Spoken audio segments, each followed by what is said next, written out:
Ay, me Sí, disculpan ahí por la tarde. han pedido permiso.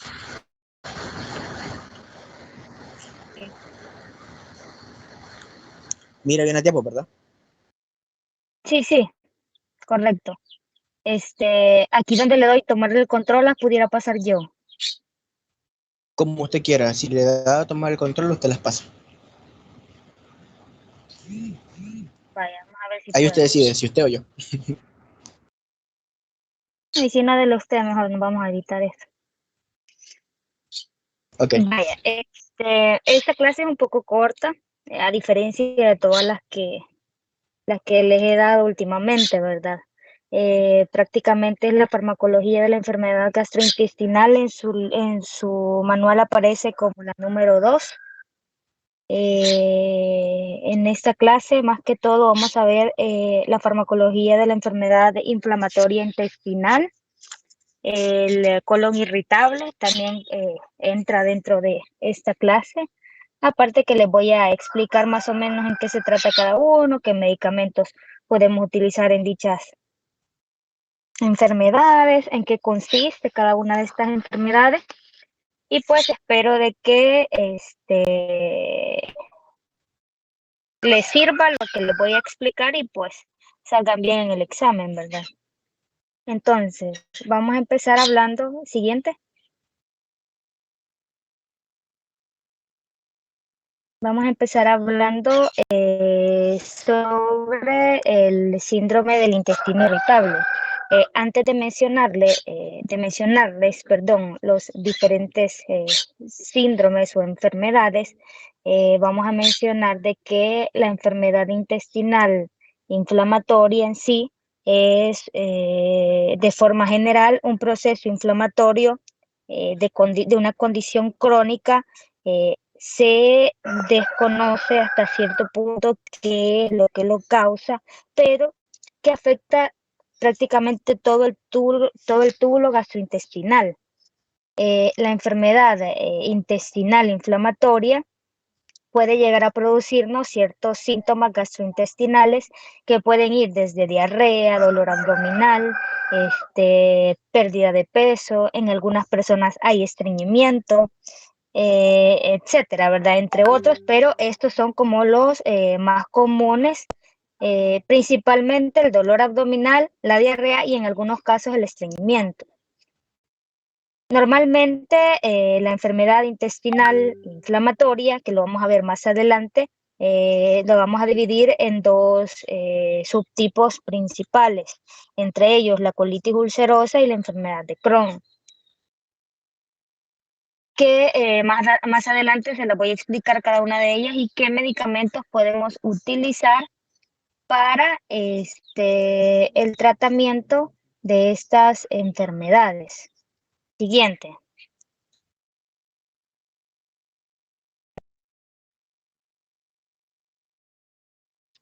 Entonces, vamos a empezar con las generalidades de la colitis inflamatoria, ¿verdad? Vamos a mencionar de que los pacientes pueden quejarse de ciertas variedades de síntomas, más que todo los que están relacionados a los movimientos intestinales alterados producidos por su inflamación. Principalmente el dolor abdominal, vamos a decir que es como el síntoma número 1 de esta enfermedad. Recuérdense de que como la mucosa intestinal va a estar inflamada, cualquier movimiento de dicho órgano del intestino nos va a producir cierto dolor. Entonces es de ahí más o menos cómo podemos explicar el por qué se da el dolor abdominal. Pueden haber ciertas alteraciones en la función intestinal, como ya les mencionaba, estreñimiento o diarrea. En algunas personas da diarrea, en otras estreñimiento y en ciertos casos pueden alternarse, perdón, en diferentes momentos del día o de la semana o de la etapa en la que esté la enfermedad inflamatoria, ambos síntomas. El tratamiento de los síntomas intestinales, ya sea que sea diarrea o estreñimiento, prácticamente va a ser sintomático, o sea, contrarrestar el efecto que nos está produciendo. En muchos pacientes puede tratarse con ciertas restricciones dietéticas, en particular evitando los oligomonosacáridos, los polioles fermentales, la lactosa, más que todo el gluten, los suplementos de fibra, el chocolate, las grasas saturadas, todas este tipo de alimentos nos pueden llegar a producir un síndrome de intestino irritable en este caso, ¿verdad? Si ustedes se fijan, las personas que padecen de esta enfermedad comen pupusas o comen chicharrones o incluso la pizza, todo aquello que tiene grasa puede llegar a producirnos un síndrome de colon irritable. Por lo tanto, al disminuir la ingesta de este tipo de alimentos, podemos disminuir los episodios del intestino irritable, ¿verdad? Otra de las cosas que es como algo interesante, más sin embargo no se le ha encontrado ningún tipo de explicación, es de que el síndrome de colon irritable se presenta predominantemente en las mujeres, más que en los hombres, ¿verdad? Más sin embargo, no quiere decir que los hombres no pueden llegar a producir o a padecer esta enfermedad. Siguiente.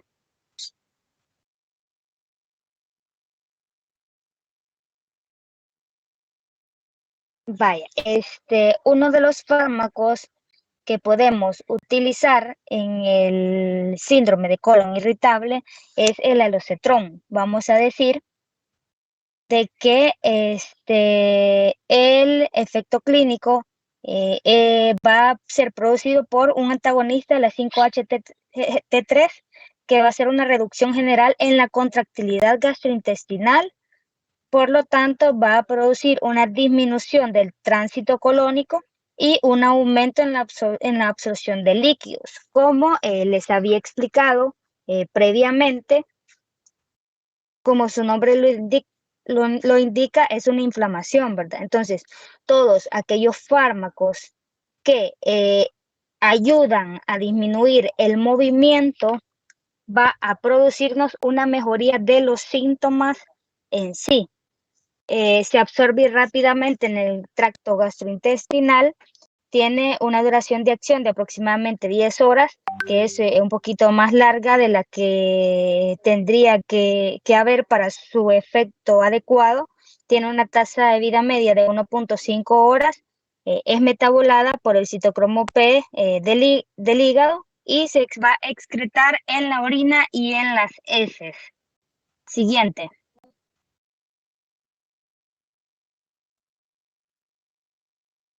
Entre los usos terapéuticos y efectos adversos de este fármaco, vamos a mencionar de que su dosis, vamos a tener que comenzar con 1 miligramo al día dividido en 2 dosis.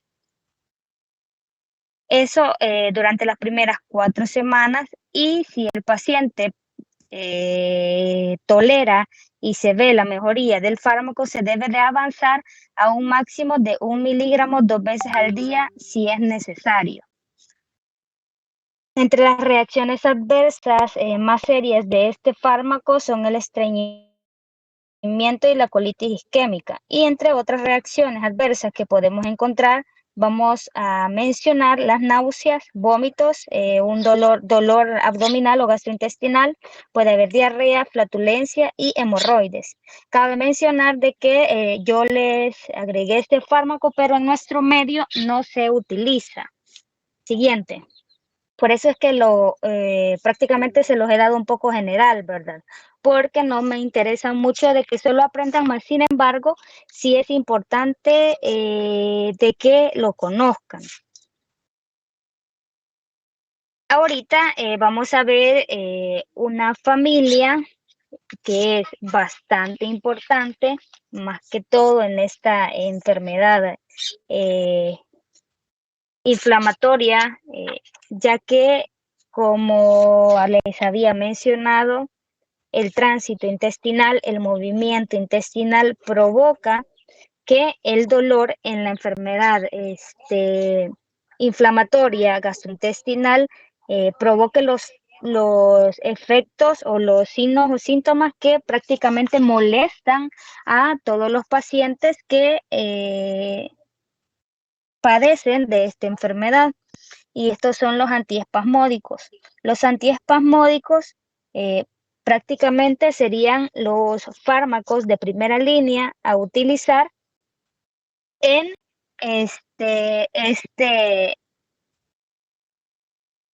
en este problema, ¿verdad? Entonces vamos a decir que los agentes anticolinérgicos o espasmolíticos o antiespasmódicos, como su nombre lo indica, son antagonistas inespecíficos de los receptores muscarínicos e incluyen ciertas aminas terciarias, como lo es la diciclomina, la iosinamina y los compuestos de amonio cuaternario como la metescopolamina. No sé si han escuchado sobre el bromuro de iosina, que es la famosa, ¿cómo es que se llama? Buscapina. La buscapina prácticamente viene de esta familia, nada más que ya es un compuesto como más elaborado que el fármaco de base. Entonces, en este grupo de fármacos vamos a mencionar tres principalmente, los cuales van a ser la diciclomina, que es aquella que se administra en dosis de 20 miligramos por vía oral cada 6 horas y se puede llegar a aumentar en 40 miligramos cada 6 horas o menos, a menos, perdón, de que esté limitada por sus efectos secundarios, los cuales ya lo vamos a ver más adelante. Luego, la iosinamina, que es la que le mencionaba, de la cual proviene la buscapina, esta está disponible en tabletas sublinguales, incluso en tabletas de desintegración oral. Pueden haber de liberación inmediata, puede haber incluso en gotas. Todas estas son administradas con una dosis de 0.12 a 0.25 miligramos cada 4 horas, de acuerdo a sean los síntomas y formas de liberación prolongada para uso oral. No está aquí, pero la buscapina incluso se pueden llegar a tomar una tableta cada 8 horas. Luego tenemos la metescopolamina, que esta se proporciona prácticamente en tabletas de 2.5 a 5 miligramos y su dosis es de 2.5 miligramos media hora antes de las comidas y de 2.5 a 5 miligramos antes de acostarse. Siguiente.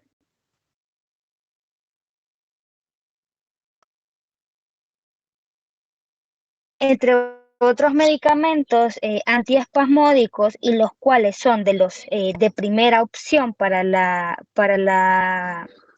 enfermedad intestinal, más que todo en la colitis inflamatoria, vamos a tener uno que en nuestro medio es bastante importante o bastante usado, por decirlo así, y es el bromuro de etilonio. El bromuro de etilonio es una sal de amonio cuaternario con efectos antimuscarínicos que también bloquean los canales. Este bromuro de etilonio normalmente se encuentran en tabletas de 40 miligramos y su dosis o su dosificación para el tratamiento de la colitis inflamatoria es de una tableta cada 8 horas, por lo menos de 3 a 5 días, dependiendo de qué tan afectado o qué tantos efectos adversos vamos a observar en los pacientes.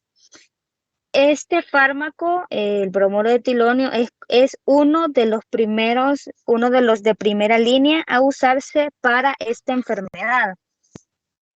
Luego tenemos el clorhidrato de meverina, que es un derivado de la hidroxibenzamina. Tiene un efecto directo sobre la célula muscular lisa, ya que bloquea los canales de potasio, sodio y calcio. Al bloquear estos canales van a disminuir la contracción muscular lisa del sistema gastrointestinal y por lo tanto van a disminuir el tránsito intestinal, el movimiento intestinal y por lo tanto los síntomas producidos por la colitis inflamatoria. Siguiente.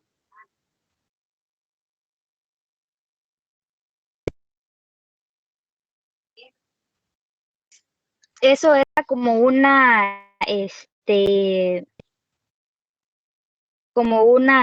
introducción prácticamente de una de las enfermedades que son un poco más comunes, como la colitis inflamatoria, pero que no se encuentra dentro de las enfermedades intestinales inflamatorias propiamente dichas.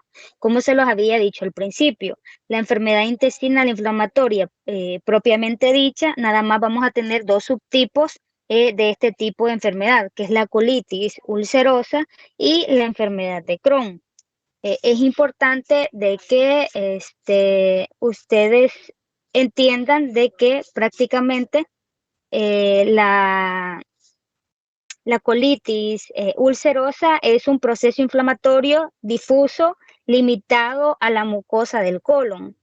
Puede afectar de una forma un poco más práctica, por decirlo así, constantemente al recto, y puede extenderse de forma continua y afectar en ocasiones completamente al colon, pero la colitis ulcerosa en sí prácticamente inicia su efecto a nivel del recto, ¿verdad? Eso no quiere decir que no pueda llegar a afectar todo ¿cómo es que se llama? El colon propiamente dicho. Luego, vamos a tener de que la enfermedad de Crohn, que sería como el otro subtipo principal de la enfermedad intestinal inflamatoria, vamos a mencionar de que este es un proceso inflamatorio eh, que inicia, y más que todo su predominio es a nivel submucoso, transmural, granulomatoso y cicatrizante. Esto puede afectar a cualquier segmento del tubo digestivo, ya sea de una forma segmentaria, o sea, solamente en un segmento del tubo digestivo, o puede ser de una forma discontinua. ¿Qué quiere decir con esto de que sea discontinua? Que puede que en unos segmentos esté, en otros no, y luego vuelva a notarse otro segmento del tubo digestivo en la cual pueda estar, en la cual se pueda observar esta, esta afectación. Pero sí es importante que ustedes sepan que no sé si callan el micrófono y que no tenga encendido, porfa. Gracias. Entonces, como les mencionaba, la enfermedad de Crohn, más que todo su caracterización, ya les mencioné a qué niveles se puede observar, pero la inflamación más que todo la vamos a ver a nivel transmural en cualquier parte del tracto gastrointestinal. Pero hay un área como en la cual se observa con mayor frecuencia este tipo de inflamación, y va a ser a nivel de la válvula ileocecal. Eso, más que todo con las generalidades de los dos subtipos de las enfermedades intestinales inflamatorias, ¿verdad? La enfermedad intestinal inflamatoria, como les mencionaba, es una condición crónica, y en esto puede haber remisiones y recaídas. ¿Qué quiere decir? Que se puede curar completamente o puede remitir completamente la enfermedad, o pueden haber varias recaídas o varios momentos en los cuales las personas pueden llegar a producir o a tener esa enfermedad. Entre los síntomas gastrointestinales significativos que podemos observar en estos pacientes, vamos a hablar de diarrea, dolor abdominal, hemorragia, anemia y pérdida de peso principalmente. En esta diapositiva, en el cuadrito de la par, les he resumido como los puntos más importantes de los dos subtipos de enfermedades de los cuales estábamos hablando ahorita. Siguiente.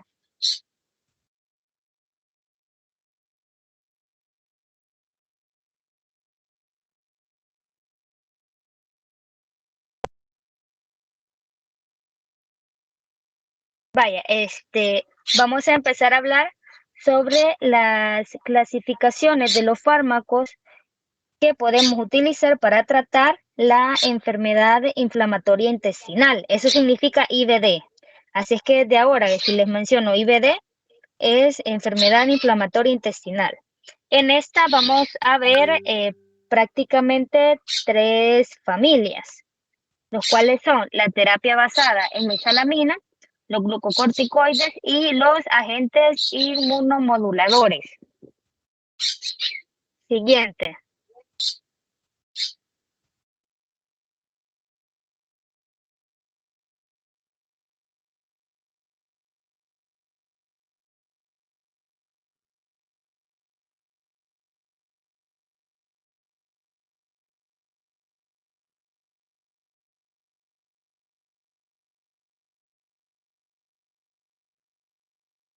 Perdón, le había puesto pausa y no me había fijado. La terapia basada en mesalamina es prácticamente la primera línea de fármacos a utilizar en la colitis ulcerosa leve a moderada. Esta generalmente vamos a mencionar de que es como el fármaco que vamos a utilizar en primer lugar para el tratamiento de la enfermedad inflamatoria intestinal, pero en la colitis ulcerosa, ¿verdad? Vamos a mencionar la sulfasalacina. Este es un profármaco oral que se administra con eficacia con el ácido 5-aminosalicílico o 5-ASA, como está en la diapositiva. Y esto se administra en el tracto gastrointestinal. Esto sirve para el tracto gastrointestinal distal. Esta sulfasalacina va a prevenir la absorción en el estómago y el intestino delgado, y los componentes individuales no se van a liberar hasta que las azorreductasas bacterianas colónicas rompan el enlace para obtener un efecto local. ¿Qué quiere decir? Que estos fármacos ya vienen hechos de tal forma de que uno puede tomarse el medicamento, pero no se va a liberar su componente, sino hasta que se encuentre en el colon directamente. Esto va a hacer que en ese lugar se libere y el efecto que queremos que produzca lo va a hacer directamente al colon, ¿verdad? O sea, están producidas de esa forma. Como les mencionaba, la sulfasalacina es un aminosalicilato. Constituyen, como les mencionaba al principio, el tratamiento de primera elección, más que todo en la colitis ulcerosa. También lo podemos utilizar como un tratamiento de mantenimiento o de la prevención para que estas personas no vuelvan a padecer de esta enfermedad, o para evitar recidivas de esta enfermedad. Son ampliamente utilizados en nuestra práctica clínica y son fármacos que, como ya les había explicado, su estructura molecular está basada en el ácido 5-aminosalicílico. También se le denomina mesalamina o mesalacina, ¿verdad? Entonces es de ahí de que viene el nombre de terapia basada en mesalamina. Estos se pueden administrar de forma libre, no se necesita de ninguna receta médica para poder comprarlas en la farmacia. Se absorbe en su totalidad, más que todo en los tramos finales del intestino o en el colon propiamente dicho, y se utiliza, como ya les había mencionado, bastante en la colitis ulcerosa. Se ha demostrado también muchos sitios de acción potencial para la sulfasalacina y la mesalamina, que incluyen una inhibición de la producción de las interleucinas 1 y el del factor de necrosis tumoral alfa. Esta inhibición también puede producir una inhibición de la ruta de lipoxigenasa, una eliminación de radicales libres y oxidantes, una inhibición de los no me acuerdo cómo se menciona, y la inhibición del factor de necrosis tumoral killer B. También puede llegar a producir un factor de transcripción fundamental para la producción de mediadores inflamatorios. En pocas palabras, se demuestra de que estos fármacos tienen efecto en diversas formas, mediante la inhibición de la síntesis de prostaglandina, como la interleucina 1, cierta inhibición de ciertos quimiotaxis de neutrófilos, una modulación de inmunoglobulinas, tanto sistémica como a nivel de la mucosa intestinal, una inhibición de la expresión de moléculas de los sistemas de histocompatibilidad por parte de las células presentadoras de antígeno, la inhibición de los factores nucleares que les había mencionado, entre otros, ¿verdad? Por lo tanto, prácticamente disminuyen todos aquellos factores que nos pueden llegar a producir un efecto inflamatorio. En sí, ese es el mecanismo de acción. Disminuyen todas aquellas vías o líneas, por decirlo así, que pueden llegar a producir cualquier tipo de agente que pueda llegar a producir un efecto inflamatorio. Y eso, o al menos de esa forma, se trata de utilizar en la colitis ulcerosa. Siguiente.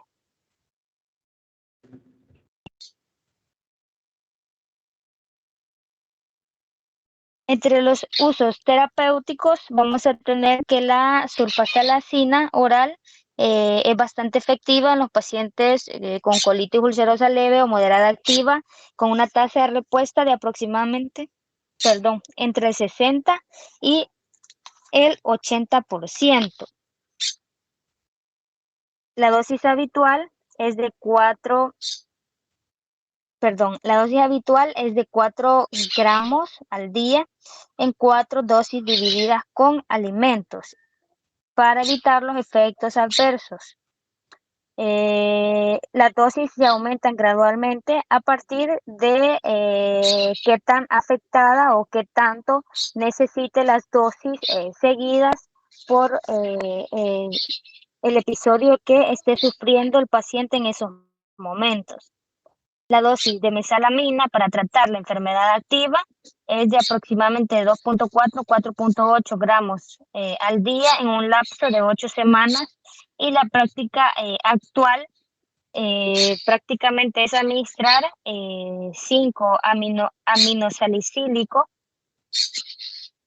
con una dosis de una vez al día, que es bastante eficaz, con una dosificación diaria múltiple a partir de dosis iniciales de 500 miligramos 2 veces al día.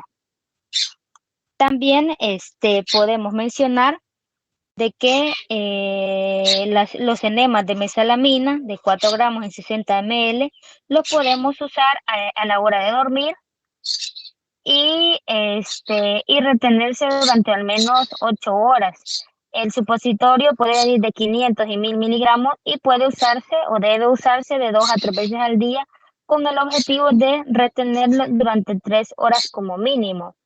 Esto prácticamente ayuda a la desinflamación producida por la colitis ulcerosa, tanto leve como moderada, en las cuales estaríamos utilizando estos fármacos. Siguiente.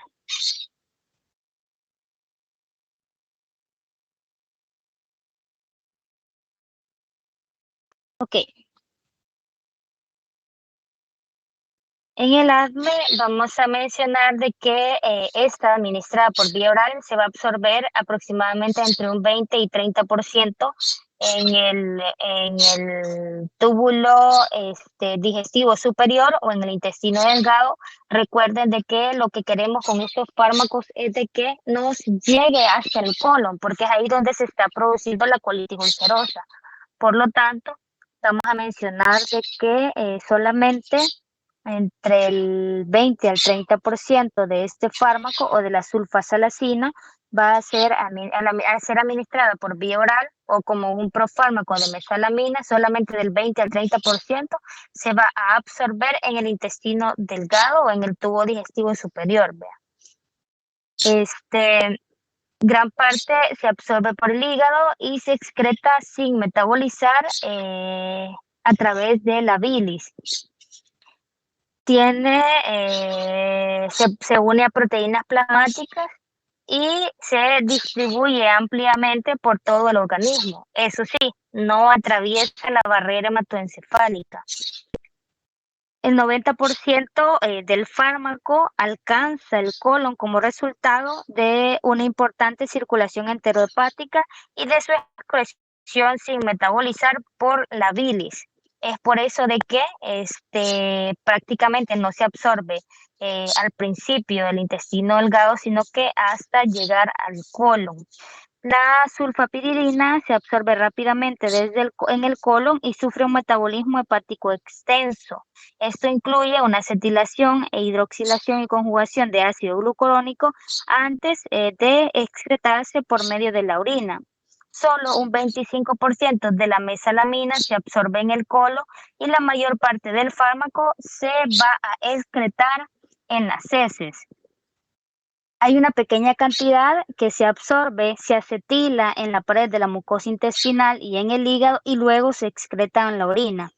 Pero las concentraciones intraluminales de mesalamina, por lo tanto, a nivel colónico, por decirlo así, no van a ser muy altas, ya que en esta parte es donde se absorben y como les había mencionado, solamente un 25%, el resto se va a excretar por medio de las heces. Otra de las cosas importantes que tienen que tener en cuenta con respecto a estos fármacos es de que una vez que alcanzan el colon, como les había explicado anteriormente, se rompe el enlace ASO por la acción de las reductasas bacterianas que les había mencionado, y es aquí donde se libera la mesalamina o el ácido 5-aminosalicílico y la sulfapiridina, que es la que les estaba mencionando, haciendo de esta forma de que se absorba y alcance el hígado, donde va a sufrir el proceso de acetilación que ya les había explicado. Y solo la sulfapiridina se va a excretar por la orina sin metabolizar. O algunos derivados acetilados o glucurono conjugados, de los cuales han pasado por medio del hígado, pero solo la sulfapiridina va a ser excretada por la orina.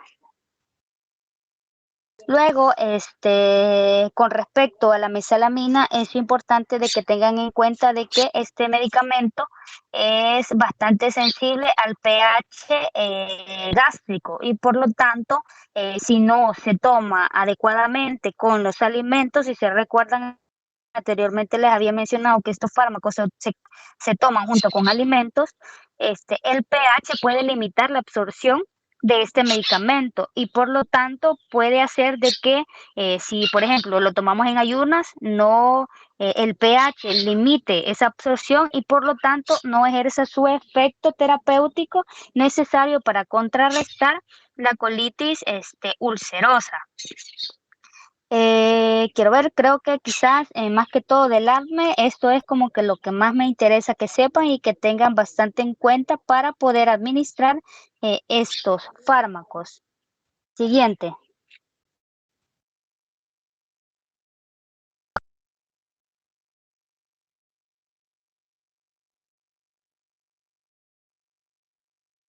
Vale, en esta imagen me gusta porque prácticamente les explica o les dice cuáles son los sitios de liberación de las mesalaminas en el tracto gastrointestinal de acuerdo a las diferentes formulaciones orales, ¿verdad?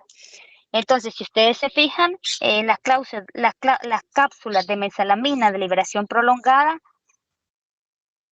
se pueden llegar a liberar a través al llegar al yeyuno, al ileón y al colon.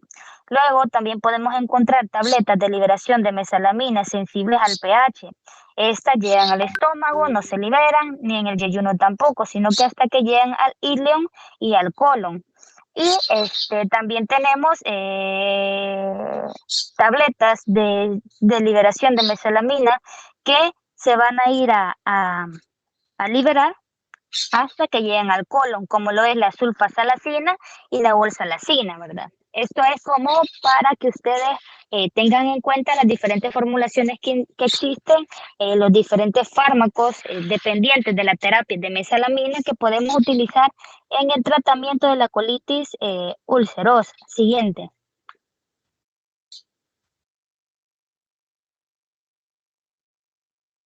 Ok. Entre los efectos adversos de estos fármacos vamos a mencionar el dolor de cabeza, la dispepsia, puede haber erupción cutánea, que son como los efectos secundarios más comunes de estos fármacos. Estos efectos secundarios, más que todo de la sulfalacina, van a ocurrir entre un 10 a 45% de los pacientes con colitis ulcerosa y están relacionados principalmente con la fracción sulfa de la sulfalacina. Eso es importante de que lo sepan, ¿verdad? Como les había mencionado, pueden haber ciertas reacciones alérgicas, incluidas la erupción cutánea, fiebre, el síndrome de Stevens-Johnson, hepatitis, neumonitis, entre otras, ¿verdad? La sulfalacina reduce de forma reversible el número y la motilidad de los espermatozoides, pero no afecta la fertilidad femenina. Eso para tenerlo en cuenta más que todo en el uso de los hombres. Y puede haber nefrotoxicidad, es poco frecuente, pero también es un efecto secundario al cual le tenemos que poner bastante atención, más que todo cuando el paciente ya tenga cierta alteración a nivel del riñón, ¿verdad? Con respecto a la sulfapiridina, que es otro de los fármacos que les había mencionado que vienen de la terapia de mesalamina, vamos a tener de que tiene ciertos síntomas, las náuseas, vómitos, anorexia, cefalea, entre otros, pero que no son como graves, ¿verdad? Sino que son bastante comunes y hasta cierto punto se pueden controlar. Siguiente.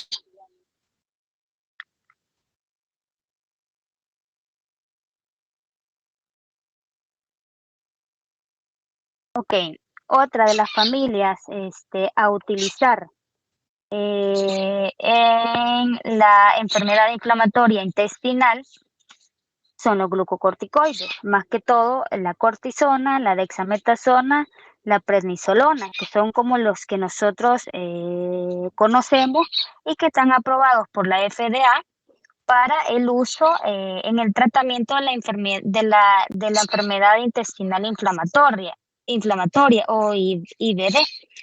Estos glucocorticoides van a estar indicados en la enfermedad inflamatoria moderada a grave. De lo contrario, no podemos pensar en estos fármacos para ello, ¿verdad? Vamos a mencionar de que los pacientes con enfermedad inflamatoria se dividen o lo vamos a dividir entre grupos generales con respecto a las respuestas a los glucocorticoides.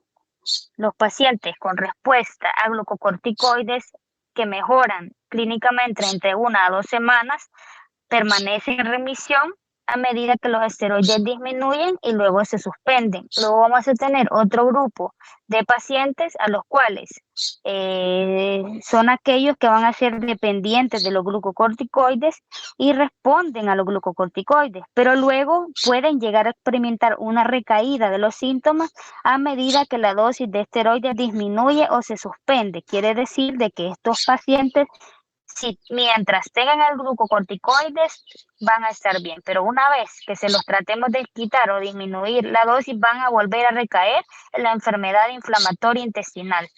Luego vamos a tener otro grupo de pacientes que no va a ser reactivo a los glucocorticoides o que van a ser resistentes a esto. No mejoran con este medicamento ni a las dosis máximas. Entonces hay que tener bastante en cuenta los los 3 grupos de pacientes a los cuales se les administra este fármaco y cómo pueden reaccionar.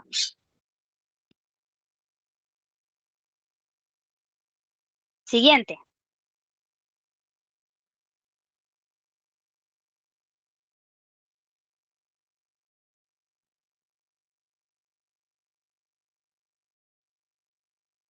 Entre los usos terapéuticos de estos fármacos, vamos a decir de que el glucocorticoide más utilizado en la enfermedad de Crohn, que si se recuerdan es uno de los dos subtipos que les mencionaba al principio, es la prednisona. Y esta puede ser administrada por vía oral o por vía intravenosa. Normalmente, para los casos más graves, los glucocorticoides como la metilprednisolona o la hidrocortisona, perdón, se administran por vía intravenosa. Hay formas de liberación entérica de esteroides sintéticos como lo es la budesonida, que es un glucocorticoide no halogenado que se desarrolla principalmente como fármaco en utilización tópica o enfermedades respiratorias, pero que también se caracteriza por tener una potente actividad antiinflamatoria. Por lo tanto, por eso es que la podemos utilizar en esta enfermedad.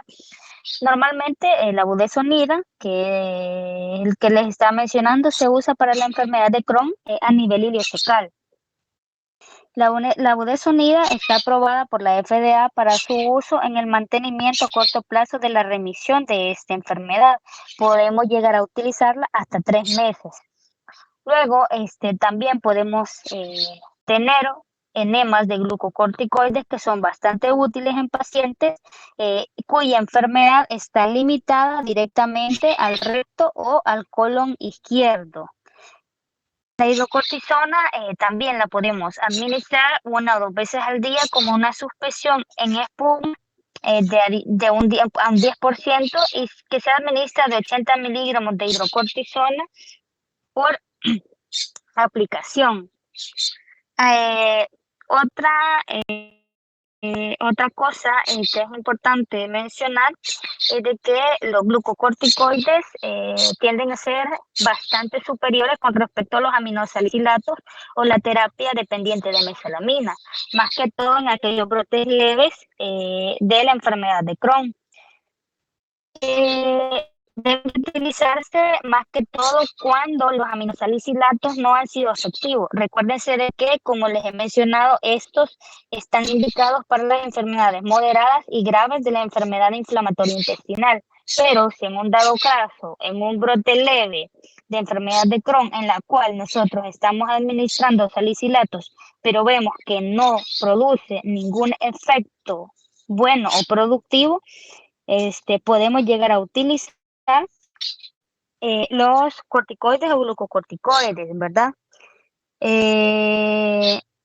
La dosis habitual en los brotes graves, más que todo, es de 1 miligramo por kilogramo al día de prednisona. Y una vez que se alcanza la remisión clínica de la enfermedad inflamatoria intestinal, se puede llegar a producir o a reducir, la dosis de una forma gradual hasta suspender. Recuerden que los glucocorticoides tenemos que tener bastante cuidado a la hora de administrarlos por sus efectos secundarios. Por lo tanto, no es adecuado quitar el medicamento de un solo. Siempre tenemos que hacerlo paulatinamente y de esa forma podemos llegar a contrarrestar los efectos secundarios de estos fármacos. Como les mencionaba, entre los 3 grupos generales, de acuerdo a la respuesta glucocorticoides de las enfermedades inflamatorias intestinales, hay una proporción de pacientes que son el grupo 3 que van a ser resistentes a los esteroides y por lo tanto van a tener una falta de respuesta a estos fármacos y su remisión va a ser más prolongada. Por lo tanto, debemos impulsar las consideraciones de terapias alternativas y complementarias que pueden llegar a producir, a incluir, los agentes inmunosupresores o hasta cierto punto podemos llegar a utilizar también ciertas terapias biológicas. Recuérdense que los agentes inmunosupresores son los últimos que vamos a ver en esta clase, porque fue uno de los 3 grupos que les mencioné al principio que se pueden utilizar en la enfermedad intestinal inflamatoria. Siguiente.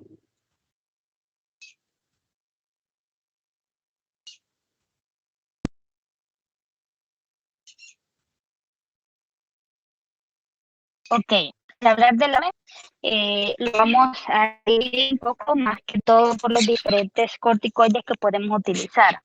Vamos a empezar con la prednisona, que es el glucocorticoide más comúnmente administrado.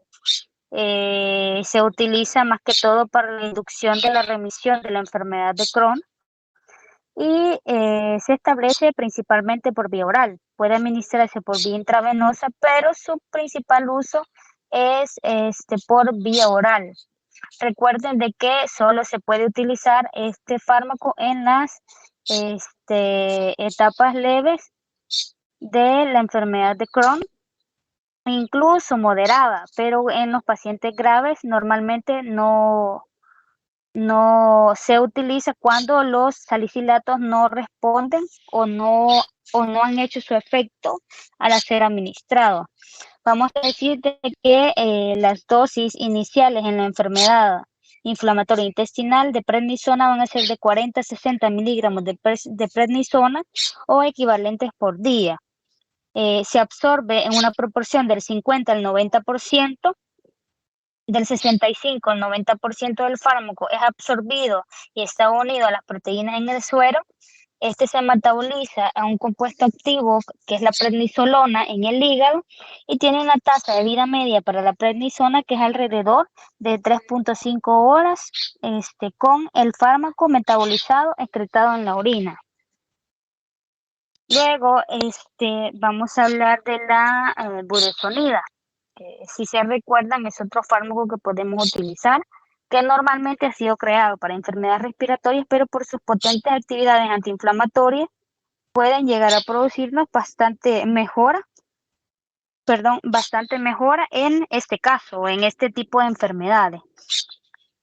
La budesonida para el tratamiento de la enfermedad inflamatoria intestinal se administra por vía oral a una dosis de 9 miligramos al día durante hasta 8 semanas. La biodisponibilidad de la budesonida administrada por vía oral es bastante limitada, ya que es del 9 al 21%. El tiempo para alcanzar las concentraciones séricas máximas es de 7 a 19 horas y cuando estas se administran en forma de cápsulas. Tiene una tasa de vida media aproximadamente de 2 a 3.6 horas y se excreta sus metabolitos a nivel renal en un 60% y el resto por medio de las heces. Esto con la budesonida. Siguiente.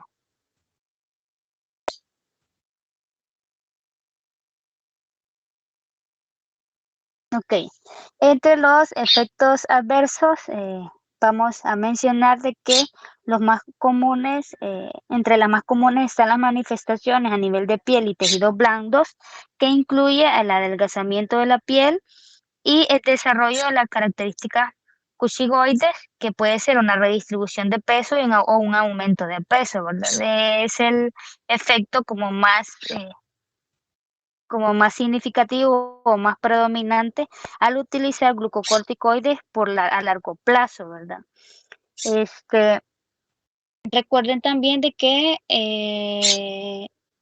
entre otros efectos secundarios podemos llegar a obtener ciertos eventos cardiovasculares, efectos psiquiátricos y cognitivos. La budesonida tiene un perfil bastante similar de eventos adversos, pero con una menor incidencia debido a su extenso metabolismo hepático de primer paso. Recuerden de que la budesonida tiene un primer paso hepático de aproximadamente el 90%, ya que este es metabolizado por el citocromo P450 y que produce dos metabolitos, el hidroxiprednisolona y el hidroxibudesonida. y normalmente va a tener 1% de actividad de la molécula precursora que se va a excretar por vía biliar y por la orina. Es por eso que la budesonida, a pesar de ser un corticoide o un glucocorticoide, sí tiene los mismos efectos secundarios que la prednisona, pero van a ser menos por el importante primer paso hepático que este presenta. Siguiente.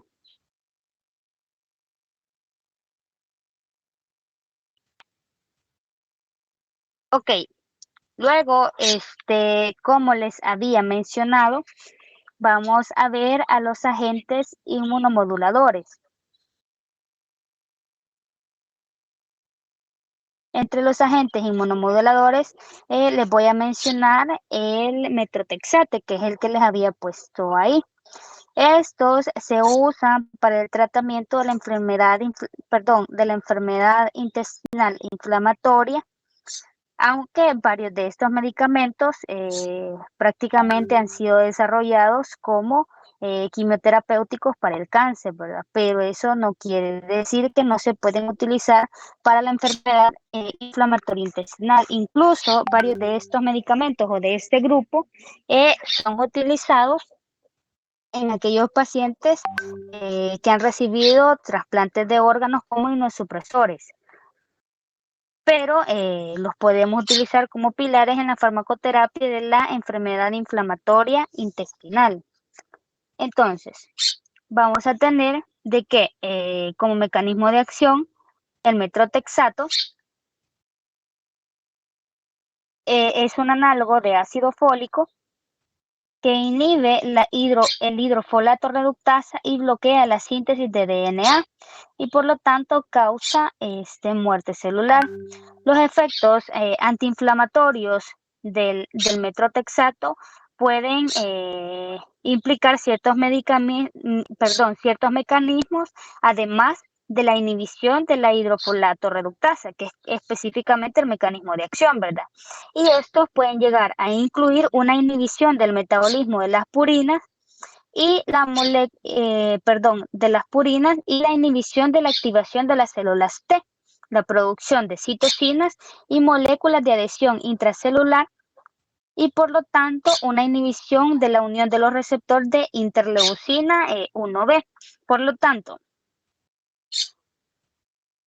si ustedes se fijan, tiene como varios tipos de líneas o de vías en las cuales el metrotexato ayuda a reducir ciertos factores que pueden llegar a producir inflamación y por lo tanto por eso es que se puede utilizar en estos casos. Siguiente.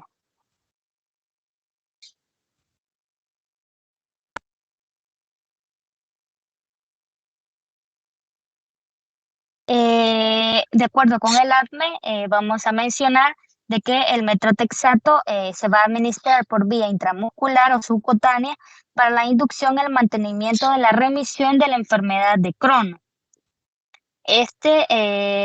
Normalmente va a estar reservado en aquellos pacientes con enfermedad inflamatoria intestinal que es resistente a los esteroides o aquellos que son dependientes de esteroides. ¿Se acuerdan de los 3 grupos, verdad? Entonces, prácticamente este medicamento va a estar destinado para los del grupo 2 y para los del grupo 3, que son aquellos que dependen de los esteroides, que sin ellos no se sienten bien, y para aquellos en los cuales no hace ningún tipo de efecto. Después de la administración de estos fármacos, aproximadamente el 50% se va a unir a las proteínas séricas. Luego podemos mencionar también que el metrotexato puede atravesar la barrera hematoencefálica, pero se produce a niveles mucho más bajos en el líquido cefalorraquídeo que en el suero, ¿verdad? Pero es importante saber que traspasa la barrera hematoencefálica. Tiene una tasa de vida media de aproximadamente 3 a 10 horas en dosis usadas para el tratamiento de la enfermedad de Crohn y aproximadamente el 90% del metrotexato administrado parece o va a aparecer inalterado en la orina. Recuerden de que la enfermedad de Crohn, este medicamento, el Methotrexate, lo vamos a utilizar para el mantenimiento de la remisión y como un complemento de los productos biológicos que se utilizan para aumentar la eficacia y reducción de la formación de anticuerpos. El metrotexato generalmente lo vamos a administrar por vía parenteral y su dosis es de 15 a 25 miligramos por semana.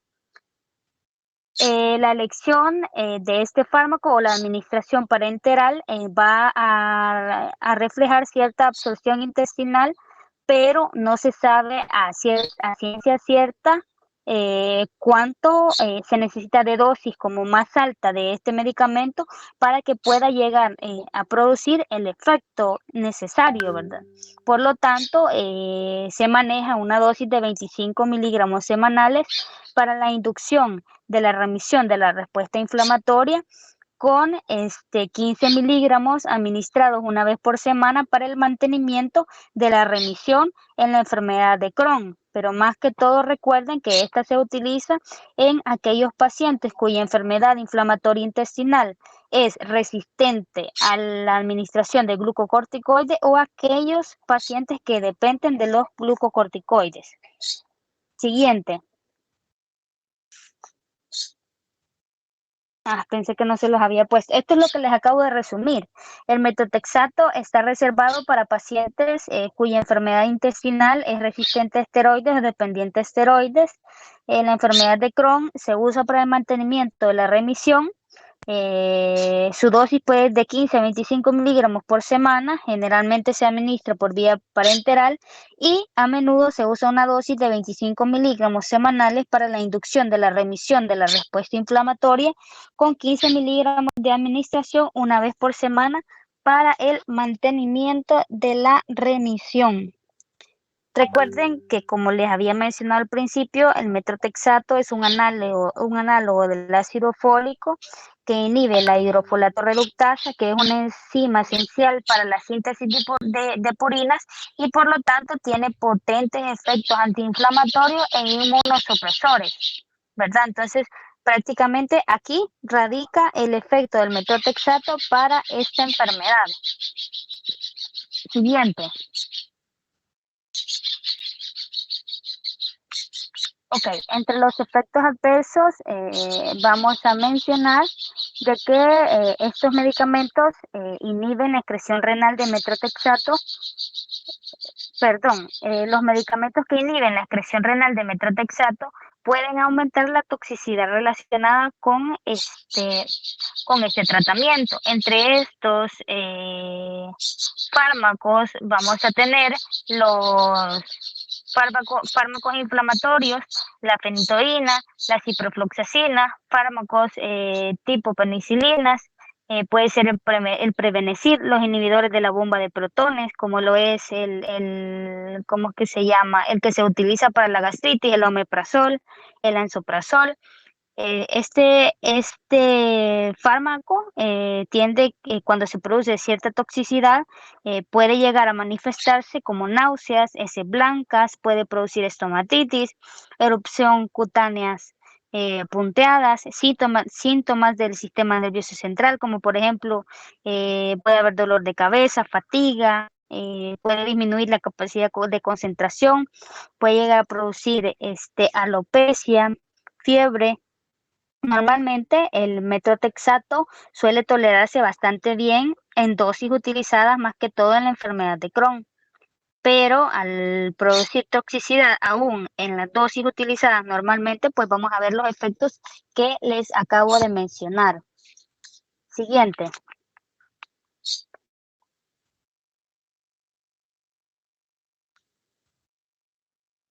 Ok, la ciclosporina. Permítame, voy a tomar agua.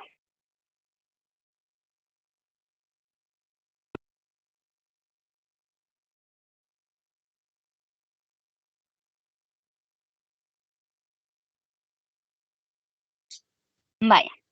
La ciclosporina es un inhibidor de la calcineurina y es un potente inmunomodulador utilizado en mayor frecuencia en aquellos pacientes después de un trasplante de órgano.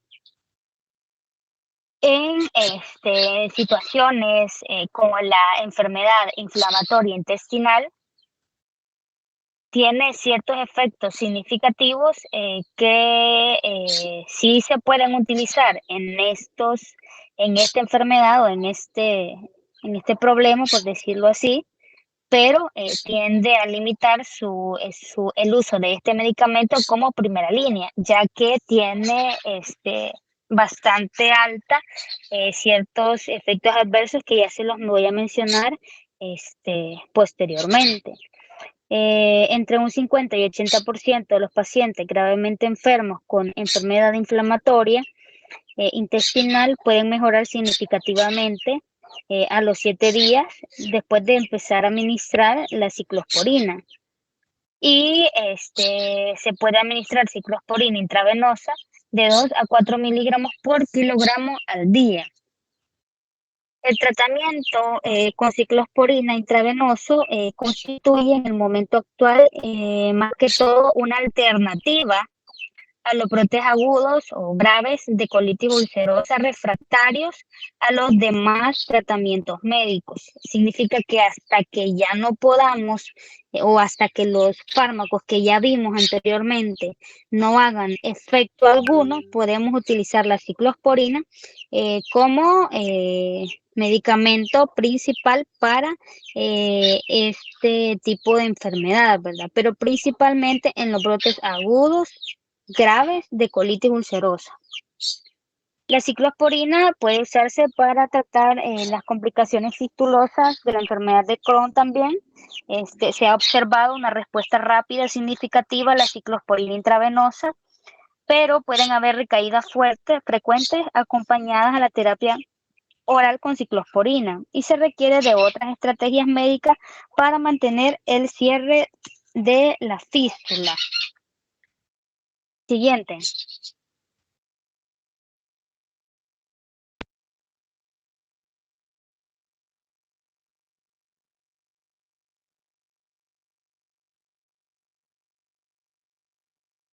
Vaya, con respecto al acné, los efectos adversos de este medicamento, vamos a decir que la ciclosporina administrada por vía oral es absorbida errática e incompletamente por el intestino.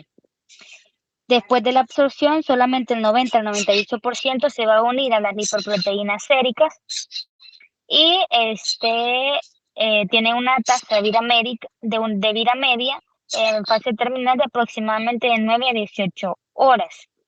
Entre los efectos adversos significativos asociados con el uso de ciclosporina, que son aquellos que limitan su uso como primera línea en la enfermedad inflamatoria intestinal, es que tienden a tener mayor susceptibilidad a infecciones, puede producir una insuficiencia renal, hipertensión, convulsiones y neuropatías periféricas. Normalmente hay estudios con otro tipo de inmunomoduladores en la enfermedad inflamatoria intestinal que prácticamente incluyen el tacrolimus, creo que ya lo han escuchado, los inhibidores de la inosina monofosfato deshidrogenasa o el micofenolato, que también pueden llegar a ser susceptibles o pueden llegar a ser utilizados en la enfermedad intestinal inflamatoria, pero por el momento no se pueden utilizar en esta enfermedad. Siguiente. Ok. Otra de las terapias que podemos utilizar en las enfermedades inflamatorias intestinales es la manipulación de la microbiota o microbioma intestinal, que sirve para tratar la enfermedad intestinal inflamatoria. entre estos tenemos ciertos antibióticos y probióticos que por lo general podemos utilizar para poder contrarrestar esta enfermedad. Por lo general existe un equilibrio en el tracto gastrointestinal entre el epitelio de la mucosa y la flora intestinal normal y la respuesta inmune de esto. La disbiosis del microbioma intestinal ahora se considera un factor clave en el desarrollo de la enfermedad intestinal inflamatoria. De esta forma, ciertas cepas bacterianas podemos usarlas o pueden ser proinflamatorias o pueden ser de aquellos que nos ayudan a evitar la inflamación. Aquellas bacterias o cepas bacterianas pro serían los bacteroides o antiinflamatorias como la lactobacillus. Por eso, si ustedes se fijan, tienden a vender ciertos, ¿cómo que se llama? Sobrecitos, quizás, por decirlo así, o incluso ampollas bebibles que están hechas a medida del lactobacilo y es prácticamente para esto, para producir un equilibrio en el tracto gastrointestinal y por lo tanto que esta producción de estas cepas bacterianas, en especial el lactobacilo, nos ayude a manipular la flora colónica y a contrarrestar la enfermedad inflamatoria intestinal. Tradicionalmente, estos antibióticos se han utilizado o se utilizan más que todo en aquellos pacientes que tienen enfermedad de Crohn, ¿verdad? Estos antibióticos los podemos usar como, número uno, tratamiento adyuvante junto con otros medicamentos para la enfermedad inflamatoria intestinal activa en casos graves en los que existe preocupación por las sepsis coexistentes. Número dos, como tratamiento de complicaciones como profilaxis para la recurrencia en la enfermedad de Crohn postoperada de Crohn inflamatoria. El metronidazol, la ciprofloxacina y la amoxicilina, la piperacilina, el tazobactam, son antibióticos también que podemos utilizar para contrarrestar o para mantener este equilibrio en el tracto gastrointestinal, ¿verdad? Entonces, más que todo en la enfermedad de Crohn, al utilizar este tipo de antibióticos,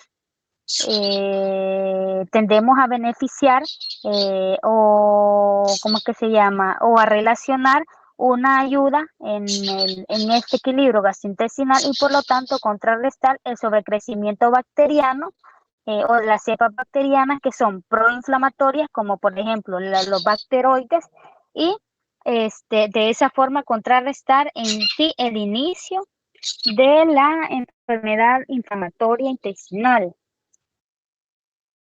Los probióticos se han usado para tratar ciertas situaciones específicas de la enfermedad inflamatoria intestinal. Como les había mencionado, son mezclas de bacterias que supuestamente son beneficiosas y que solamente están para ser administradas por vía oral. Siguiente.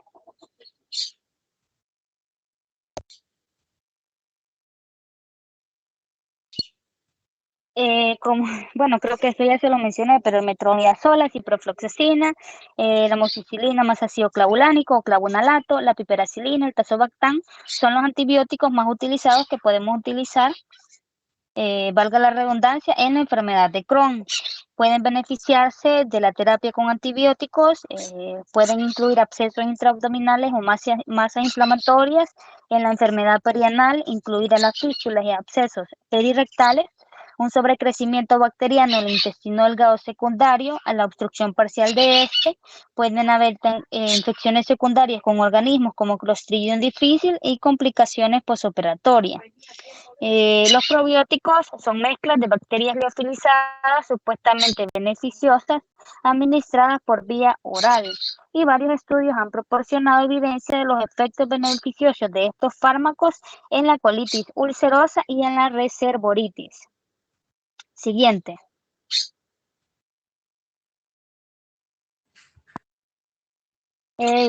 Gracias. Felicidades, doctora. Doctora, felicidades. Ay, doctora, feliz cumple. Gracias, gracias. Cumpleaños, Ya te iba a doctora. decir yo eso, no lo Cumpleaños, juro. doctora. Dios la bendiga. Feliz cumpleaños, Feliz doctora. Feliz cumpleaños. cumpleaños. Cumpleaños, bendiciones, doctora. Gracias, gracias, gracias. Lástima que no tuvimos actividades presenciales, hubiéramos comido pastel. Pero la vamos a cantar aquí entre todos. Vamos a hacer un poquito de relajo. Uno. Así que quítese los audífonos. Óigalo, Vamos. óigalo. Vamos. 1, 2, 3. Está Cumpleaños. la mañanita. Cuídame, Rey A la cuídame. muchacha bonita. La casadas de la Tomate, cebolla, huevo fresco. La pistola. Ahí el intento, doctora, pero con Sabemos mucho cariño. cuánto cantarle, doctora. No importa, ¿cómo que se llama? La intención. La acción es lo que La cuenta. intención es la que cuenta. Correcto, la intención es la que cuenta. Me gusta la sincronización que tienen todos. Uno va con la. Ya terminé la clase usted. Sí. Me faltan, ¿verdad? Varias diapos. No, O ya es terminé. que ya después son resúmenes, cuadros resúmenes. Los resúmenes que siempre les pongo, ¿verdad? Ajá. Ey, muchas gracias, de verdad. Ahí nos vamos a ir de fiesta cuando pase la pandemia y ya no sean mis alumnos. Ok. Primero Hay Dios que sí, doctora. anotar eso. Esto- Vaya, pues. Entonces creo que terminamos, ¿verdad? Como siempre les dejo el resumen para que revisen ahí como las cosas más prácticas, ¿verdad? De estos medicamentos. Al final no todos se utilizan, pero es importante que lo conozcan. Y de verdad les agradezco el detalle